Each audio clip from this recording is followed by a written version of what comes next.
Mazmur 91, dalam lindungan Allah. Orang yang duduk dalam lindungan yang maha tinggi dan bermalam dalam naungan yang maha kuasa akan berkata kepada Tuhan, tempat perlindunganku dan kubu pertahananku, Allahku yang kupercayai. Sungguh, dialah yang akan melepaskan engkau dari jerat penangkap burung, dari penyakit sampar yang busuk. Dengan kepaknya ia akan menudungi engkau, di bawah sayapnya engkau akan berlindung. Kesetiaannya ialah perisai dan pagar tembok. Engkau tak usah takut terhadap kedahsyatan malam, terhadap panah yang terbang di waktu siang, terhadap penyakit sampar yang berjalan di dalam gelap, terhadap penyakit menular yang mengamuk di waktu petang. Walau 1.000 orang rebah di sisimu dan 10.000 di sebelah kananmu, tetapi itu tidak akan menimpamu. Engkau hanya menontonnya dengan matamu sendiri dan melihat pembalasan terhadap orang-orang fasik. Sebab Tuhan ialah tempat perlindunganmu, yang maha tinggi telah kau buat tempat perteduhanmu. Malapetaka tidak akan menimpa kamu, dan tulah tidak akan mendekat kepada kemahmu. Sebab malaikat-malaikatnya akan diperintahkannya kepadamu untuk menjaga engkau di segala jalanmu. Mereka akan menatang engkau di atas tangannya, supaya kakimu jangan terantuk kepada batu. Singa dan ular tedung akan kau langkahi. Engkau akan menginjak anak singa dan ular naga. Sungguh hatinya melekat kepadaku, maka aku akan meluputkannya. Aku akan membentenginya, sebab ia mengenal namaku. Bila ia berseru kepadaku, aku akan menjawab. Aku akan menyertai dia dalam kesesakan. Aku akan meluputkannya dan memuliakannya. Dengan panjang umur akan kukenyangkan dia, dan akan kuperlihatkan kepadanya keselamatan daripadaku.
Shalom semuanya. Kalau kita melihat Wahyu 2 ayat 1 sampai dengan 7, ini adalah pesan Tuhan Yesus kepada jemaat di Efesus. Tuhan Yesus berkata, "Aku tahu segala pekerjaanmu, baik jerih payahmu maupun ketekunanmu. Aku tahu bahwa engkau tidak dapat sabar terhadap orang-orang jahat. Ada yang menyebut dirinya rasul, tetapi sebenarnya mereka berdusta. Engkau tetap sabar dan menderita oleh karena namaku, dan engkau tidak mengenal lelah. Engkau juga membenci segala perbuatan pengikut-pengikut Nikolaus yang juga aku benci. Namun demikian, aku mencela engkau, karena engkau telah meninggalkan kasihmu yang semula. Sebab itu ingatlah betapa dalamnya engkau telah jatuh.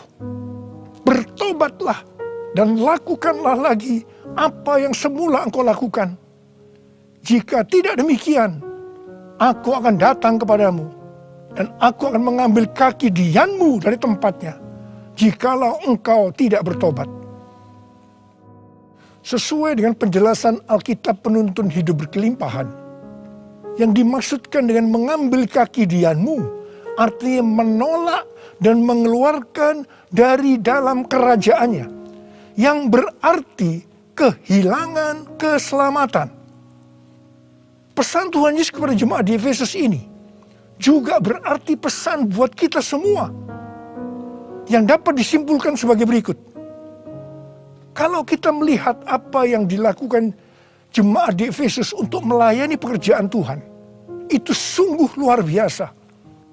Tetapi apapun yang mereka lakukan untuk melayani pekerjaan Tuhan, meskipun itu sungguh luar biasa, tetapi kalau tidak didasarkan kepada kasih yang semula, maka Tuhan akan berkata, "Betapa dalamnya engkau telah jatuh.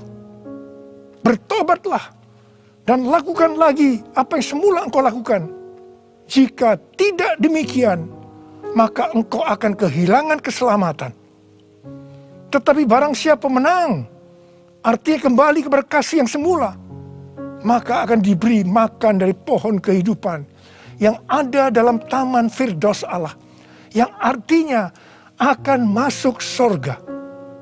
Ini suatu peringatan yang tidak main-main dan sangat serius. Karena itu saya akan mengajak saudara untuk melihat diri kita.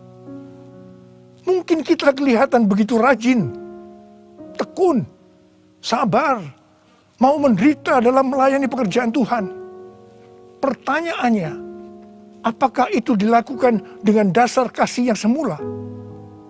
Banyak orang yang kelihatan luar biasa dalam melayani pekerjaan Tuhan, bukan karena didasarkan kepada kasih yang semula, tetapi karena kewajiban atau ada motivasi yang lain. Tuhan mau supaya kita kembali kepada kasih yang semula. Kasih yang semula adalah kasih yang kita miliki pada waktu baru bertobat dan mengalami kelahiran baru. Waktu saya baru bertobat dan mengalami kelahiran baru, saya begitu haus akan Tuhan, akan firman-Nya. Dan saya selalu menjaga kehidupan saya agar selalu hidup kudus sesuai dengan firman Tuhan. Dan puji Tuhan, ini tetap saya jaga sampai dengan hari ini. Bahkan kasih saya kepada Tuhan semakin bertambah. Orang yang memiliki kasih yang semula pasti akan hidup sama seperti Kristus telah hidup. Orang yang memiliki kasih yang semula pasti hidup sebagai orang yang berintegritas, hidup tulus dan jujur di hadapan Tuhan. Orang yang memiliki kasih yang semula pasti akan keluar sebagai pemenang. Orang yang memiliki kasih yang semula akan ikut dalam pengangkatan dan masuk surga. Yang percaya katakan amin. Ku cinta Kau Yesus, hanya Engkau bagiku Yesus. Sungguh ku rindu mengatakannya, betapa aku mengasihimu. Engkau Allah dan Rajaku, kekasih dan hidupku. Engkau segalanya bagiku. Ku bersyukur kepadamu. Ku bersyukur kepadamu. Ku bersyukur kepadamu.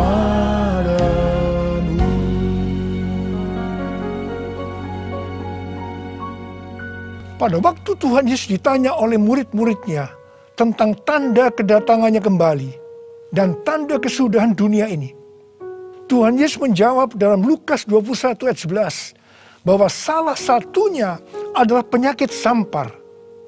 Jadi COVID-19 ini adalah salah satu tanda dari kedatangan Tuhan Yesus kembali dan tanda kesudahan dunia ini.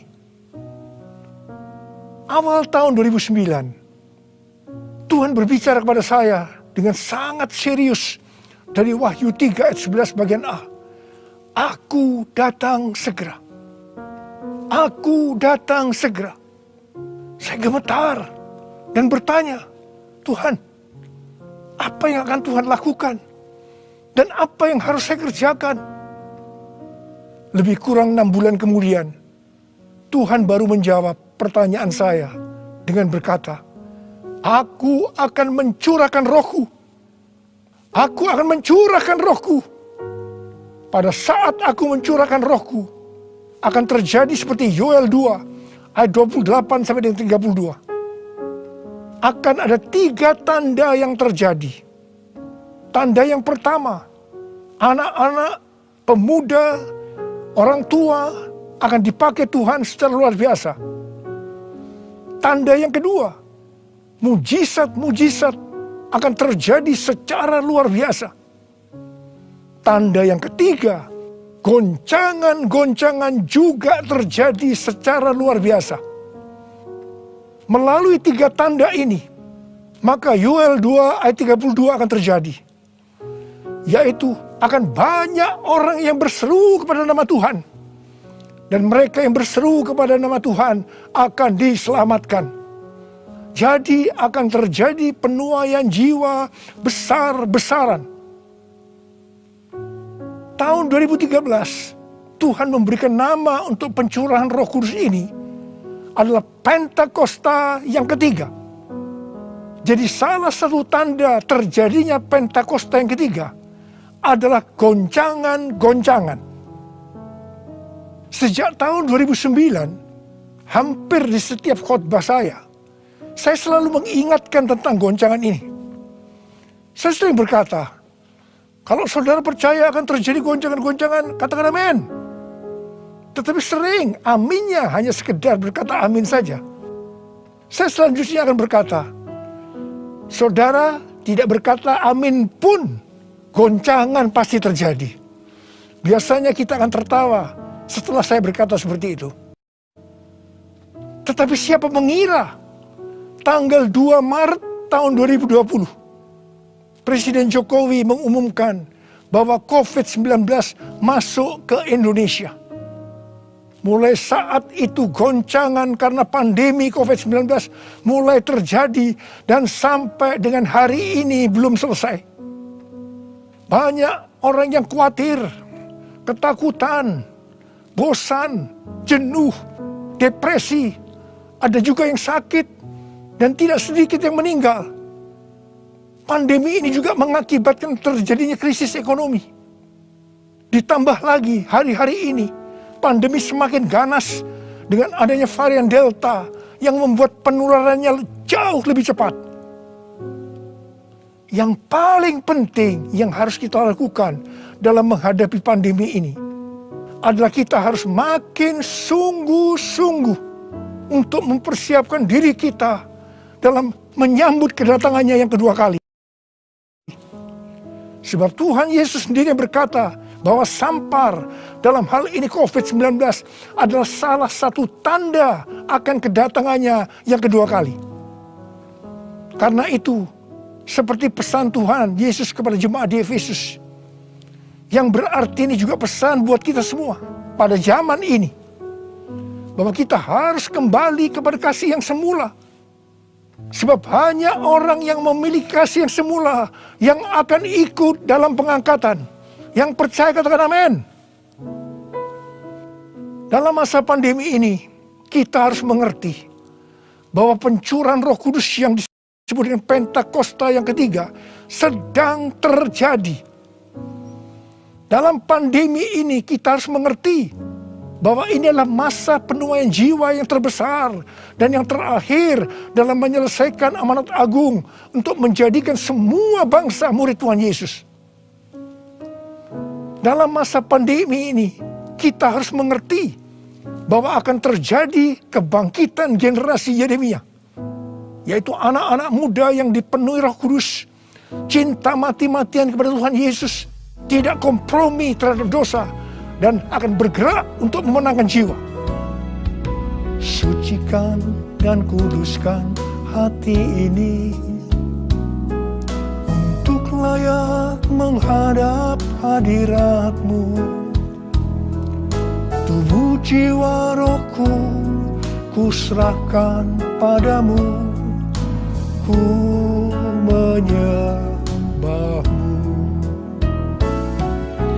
Tinggikan nama-Mu ya Tuhan, mulialah nama-Mu ya Tuhan. Tiada lain seperti Engkau ya Allahku, besar kuasa-Mu. Tiada lain seperti Engkau ya Allahku, besar kuasa-Mu, besar kuasa-Mu.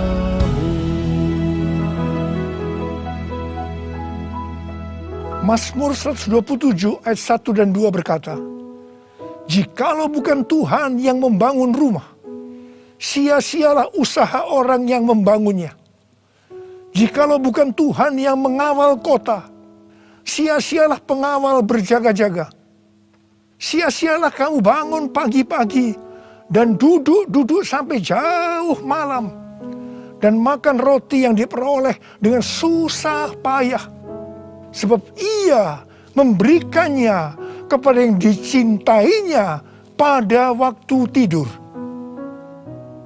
Ayat ini mengingatkan kita bahwa dalam segala hal, termasuk dalam masa pandemi ini, kita harus mengandalkan Tuhan. Termasuk dalam hal membangun rumah, termasuk dalam hal perlindungan.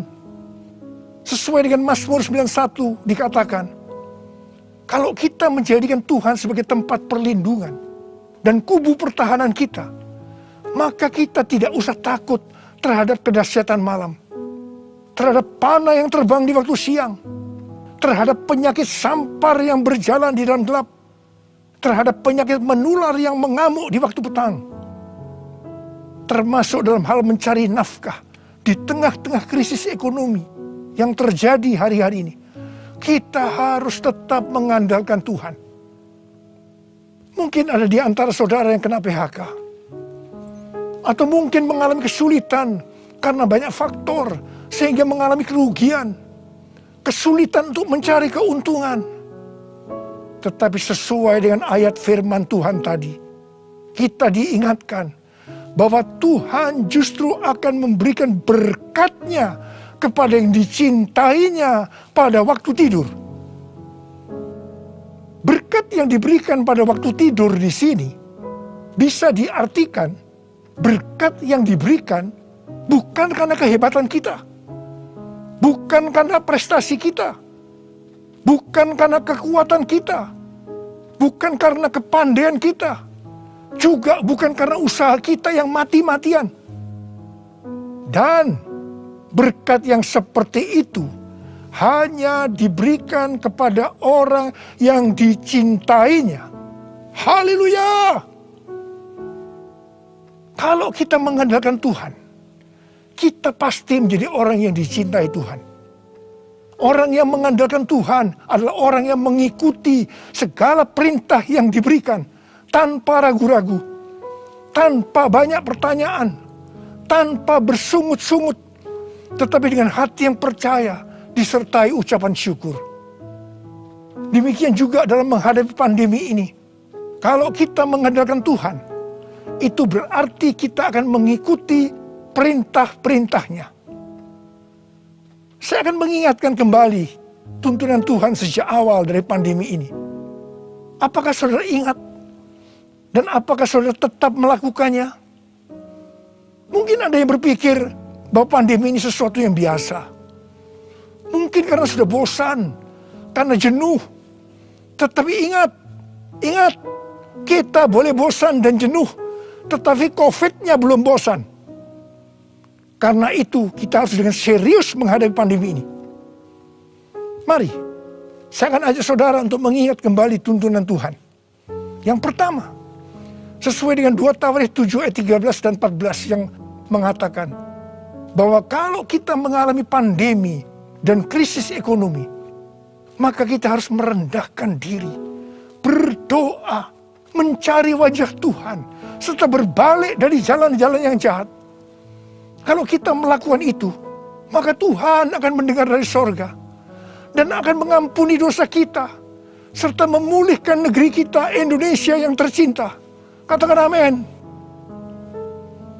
Yang kedua, kita diminta untuk menghardik COVID-19 dan krisis ekonomi dengan berkata, dalam nama Yesus, diam, tenanglah. Apakah saudara sudah melakukan ini? Yang ketiga, kita diminta memperkatakan Mazmur 91 karena kita percaya akan janji Tuhan. Yang keempat, kita diminta melakukan seperti yang dilakukan oleh Daud ketika Tuhan menghukum orang Israel, di mana ada 70.000 orang yang mati karena penyakit sampar. Daud waktu itu membuat mezbah di pengirikan milik Arauna dengan membayar harganya. Waktu itu Arauna akan memberikan secara gratis kepada Daud. Tetapi Daud tidak mau. Dia tetap mau membayar harga. Setelah Daud membuat mezbah, maka tulah sampar itu berhenti. Kalau kita mengharapkan pandemi akan berhenti, maka kita sebagai gereja-gereja Tuhan harus membuat mezbah, doa, pujian, dan penyembahan bersama-sama dalam unity. Minta belas kasihan turun. Minta belas kasihan turun ke atas Indonesia. Gereja jangan saling menyalahkan satu sama lain. Gereja jangan saling menjelekkan. Gereja harus membayar harganya dengan unity. Yang kelima, sesuai dengan Yesaya 26 ayat 20 dan 21. Maka kita diminta oleh Tuhan untuk bersembunyi barang sesaat lamanya sampai amarah itu berlalu. Karena Tuhan akan menghukum penduduk bumi karena kesalahannya. Amsal 27 ayat 12 berkata, kalau orang bijak melihat malapetaka, bersembunyilah ia. Tetapi yang tidak berpengalaman berjalan terus, lalu kena celaka. Karena itu, mari, biarlah kita menjadi orang yang bijak. Bersembunyi di sini bisa diartikan, kalau tidak ada keperluan mendesak, kita diam di rumah. Dan juga kita harus melakukan 6M. Yang pertama, memakai masker. Yang kedua, mencuci tangan dengan sabun. Yang ketiga, menjaga jarak. Yang keempat, mengurangi mobilitas. Yang kelima, menjauhi kerumunan. Dan yang keenam, melakukan vaksinasi. Yesus, Kaulah pembelaku, pada siapa aku harus takut? Yesus, kau perlindunganku. Ku tak gentar menghadapi musuh. Sekarang tegaklah kepalaku, hadapi lawanku yang berada di sekelilingku. Dan mulutku memuji, bermazmur bagimu, bersorak bagi kebesaran-Mu. Sekarang tegaklah kepalaku, hadapi lawanku yang berada di sekelilingku. Dan mulutku memuji, bermazmur bagimu, bersorak bagi kebesaran-Mu. Bersorak bagi kebesaran-Mu. Bersorak bagi kebesaran-Mu.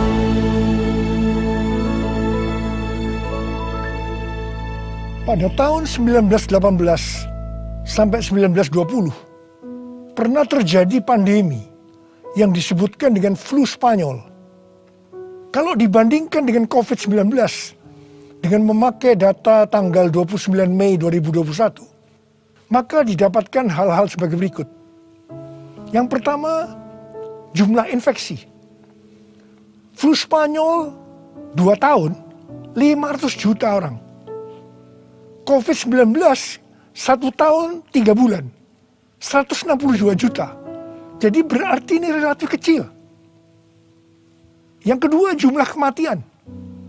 Flu Spanyol diperkirakan risknya memang agak besar, 20 sampai 100 juta dalam waktu 2 tahun itu.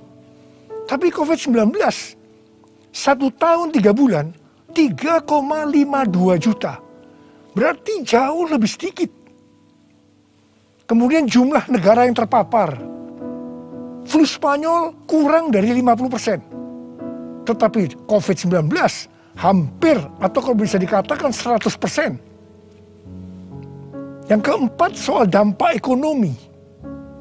Flu Spanyol tidak lebih buruk dari zaman depresi ekonomi global tahun 1930-an. Tetapi COVID-19 dikatakan yang terburuk sejak zaman depresi ekonomi global tahun 1930-an. Tergantung kapan pandemi berakhir. Kalau berlarut-larut, krisis ekonomi COVID-19 bisa lebih buruk dari zaman depresi ekonomi global tahun 1930-an. Tetapi yang paling menonjol dari COVID-19 ini adalah angka depresi, kecemasan, stres justru tertinggi sepanjang sejarah. Angka depresi global tahun 2020 adalah sebesar 25% dibandingkan dengan angka depresi global tahun 2017 yang hanya 3,44%. Dengan melihat ini semua, saya percaya rencana Tuhan bagi umat manusia adalah supaya mereka bertobat, mencari wajah Tuhan, sehingga terjadi penuaian jiwa yang terbesar dan yang terakhir sebelum Tuhan Yesus datang kembali. Sesuatu yang mengherankan dari flu Spanyol ini adalah bahwa setelah infeksi gelombang kedua yang meningkat secara luar biasa, tiba-tiba virusnya menghilang. Entah pergi kemana, entah kemana perginya. Wow! Kita boleh berdoa kepada Tuhan agar ini juga terjadi pada COVID-19 serta varian-varian yang lain yang tiba-tiba menghilang entah kemana karena amarah Tuhan sudah berlalu. Karena itu sekali lagi saya mengingatkan agar kita melakukan tuntunan Tuhan untuk menghadapi pandemi COVID-19 ini dengan lebih serius dan sungguh-sungguh. Supaya Tuhan juga menuntun kita di tengah pandemi yang sedang bergejolak ini. Saya percaya Kalau kita kembali kepada kasih yang semula, kita akan berkata, Tuhan, pakai saya menjadi alat-Mu untuk menyelesaikan amanat agung. Maranatha, datanglah segera Tuhan Yesus.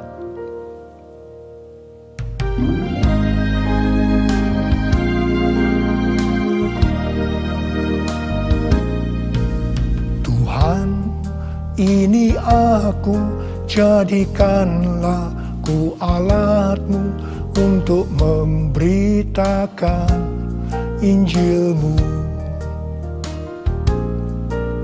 Tuhan, ini aku, jadikanlah ku hamba-Mu untuk melakukan firman-Mu. Penuhi hidupku dengan Roh-Mu, agar ku jadi saksi-Mu. Pakailah hidupku dan urapilah untuk kemuliaan nama-Mu. Untuk kemuliaan nama-Mu.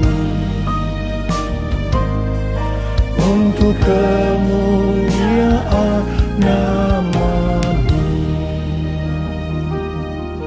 Uriala basyara la bakana marabala bala bala bala bala. Oh ya la la bara bara bara bara bara bara bara bara. Oh ya la la bala bala bala bala bala bala. Ada berapa banyak di antara saudara yang berkata kepada Tuhan, Tuhan, ini saya Tuhan, ini saya Tuhan, pakailah saya menjadi alat-Mu untuk menyelesaikan amanat agung Tuhan Yesus. Saudara boleh angkat tangan saudara. Kau melihat anak-anak-Mu yang sedang mengangkat tangan Tuhan. Mereka siap Tuhan menjadi alat-Mu, pakai mereka untuk menyelesaikan amanat agung Tuhan Yesus. Orang terima pengurapan Tuhan, terima.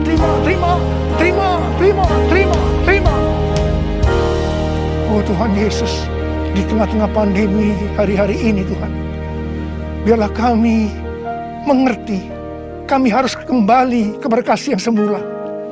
Tuhan, biarlah anak-anak-Mu mengerti akan hal ini. Mereka akan kembali kepada kasih yang semula ya Tuhan. Bapa-Mu berdoa buat mereka yang sekarang sedang terpapar dengan COVID-19 ini Tuhan. Mereka yang sekarang sedang mengalami krisis dalam ekonomi mereka. Tolong mereka Tuhan. Tolong anak-anak-Mu. Tolong mereka. Kasihanilah mereka Tuhan. Kasihani Indonesia. Kasihani Indonesia Tuhan. Kasihani Indonesia. Belas kasihan Tuhan turun ke atas kamu semua. Belas kasihan Tuhan turun ke atas Indonesia. Terima kasih dalam nama Yesus. Dalam nama Yesus. Haleluya. Amin. Mari saudara, kita akan masuk dalam perjamuan kudus. Kita akan mengingat ayat ini. Sebab setiap kali kamu makan roti ini dan minum cawan ini, kamu memberitakan kematian Tuhan sampai Ia datang. Perjamuan kudus adalah perjamuan Tuhan Yesus sendiri. Setiap kali kita masuk dalam perjamuan kudus, Tuhan Yesus selalu berkata, biarlah ini menjadi peringatan akan daku. Biarlah ini menjadi peringatan akan daku. Mari, arahkan hati kita kepada kebaikan Tuhan. Mari, tundukkan kepala. Bapa, siapakah kami ini sebelum kami mengenal Engkau? Kami ini orang berdosa. Upah dosa adalah maut, mati. Tapi Engkau yang tidak berdosa telah dijadikan dosa oleh karena kami semua. Engkau harus turun dari sorga mulia, menjelma menjadi manusia, mati ganti kami dengan penderitaan yang luar biasa. Dan Kau dibangkitkan kembali. Bapa, betapa baiknya Engkau itu. Engkau jadikan kami sebagai anak-anak-Mu. Engkau yang memberkati, Engkau menuntun, Engkau membela, Engkau mendidik kami, Engkau menyembuhkan kami, Engkau memberikan kami damai sejahtera-Mu di tengah-tengah pandemi ini Tuhan.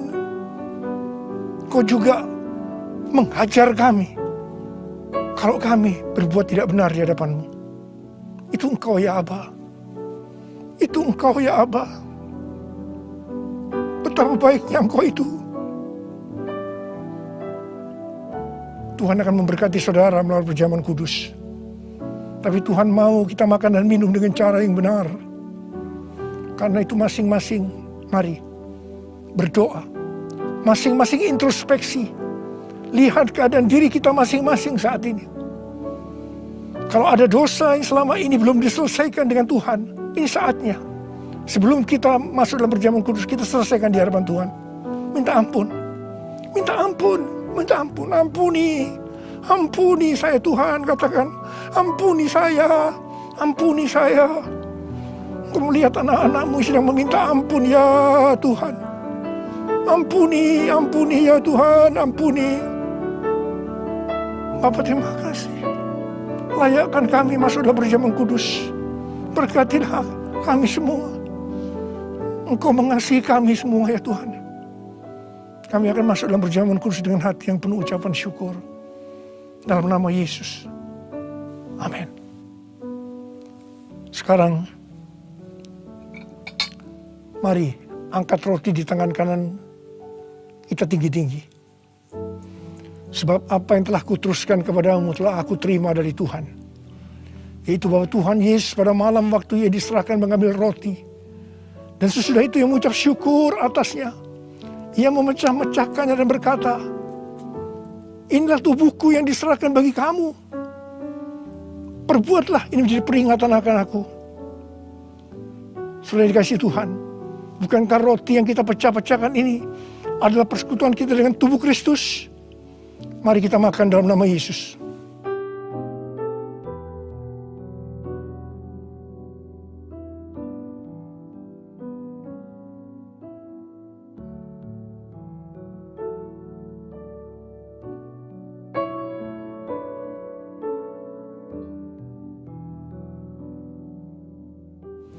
Sekarang angkat cawan di tangan kanan kita tinggi-tinggi. Demikian juga Ia mengambil cawan sesudah makan lalu berkata, cawan ini adalah perjanjian baru yang dimeteraikan oleh darahku. Perbuatlah ini setiap kali kamu meminumnya menjadi peringatan akan aku.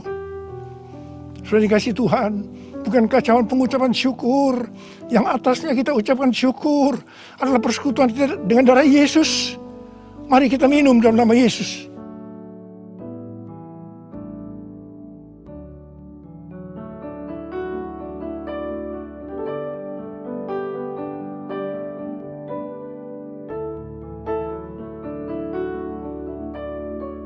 Mari angkat tangan kita.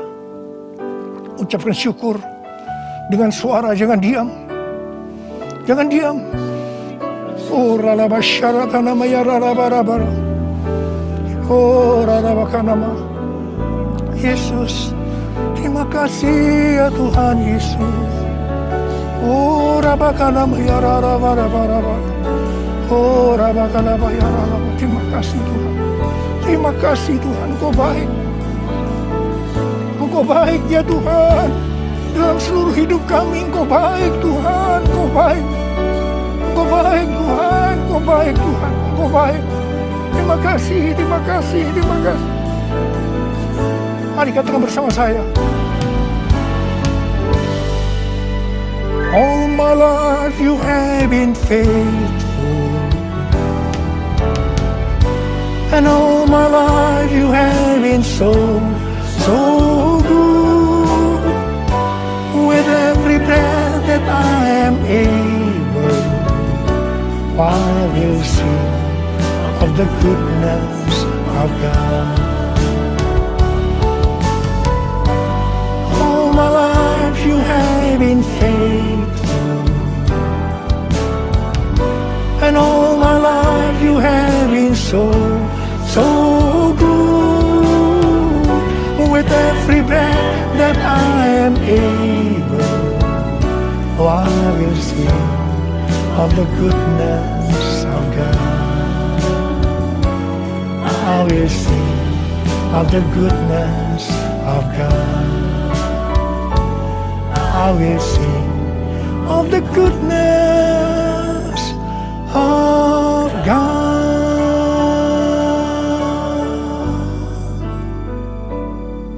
Terima kasih. Terima kasih Abah. Terima kasih. Terima kasih Abah. Terima kasih. Terima kasih. Engkau baik kepada kami semua. Terima kasih. Terima kasih. Dalam nama Yesus. Amin. Angkat tangan saudara. Terimalah berkat Tuhan. Kasih karunia yang berlimpah-limpah daripada Allah Bapa dalam anak yang tunggal Yesus Kristus. Persekutuan yang manis dengan Roh Kudus menyertai saudara sekalian mulai hari ini. Sampai Tuhan Yesus datang menjemput kita di awan-awan dan bahkan sampai selama-lamanya. Yang percaya bersama-sama katakan, Amin.